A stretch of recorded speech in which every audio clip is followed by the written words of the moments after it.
পাক ভারত উপমহাদেশে বড় একজন আলিম আসছিলেন, তার নাম ছিল হজরতে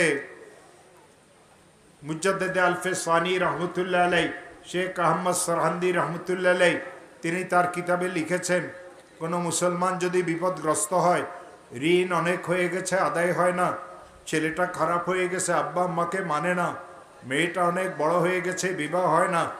ব্যবসাটা অচল হয়ে গেছে, সচলের কোনো ব্যবস্থা নাই, খেতে ফসল হয় না, ছেলেটা বিদেশে গিয়ে ফাঁসিয়ে গেছে, দেশেও আসতে পারে না, টাকা পয়সাও পাঠাইতে পারে না, কষ্টের কোনো শেষ নাই। বিপদগ্রস্ত কোনো মুসলমান যদি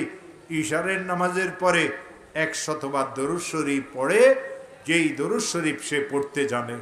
আল্লাহুম্মা সাল্লি আলা মুহাম্মদ, আল্লাহুম্মা সাল্লি আলা মুহাম্মদ সাল্লাল্লাহু আলাইহি ওয়াসাল্লাম,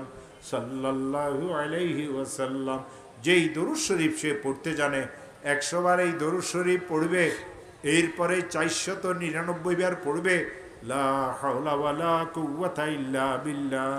লা হাওলা ওয়ালা কুওয়াতা ইল্লা বিল্লাহ, লা হাওলা ওয়ালা কুওয়াতা ইল্লা বিল্লাহ। এরপরে একবার পড়বে লা হাওলা ওয়ালা কুওয়াতা ইল্লা বিল্লাহিল আলিয়্যিল আযীম।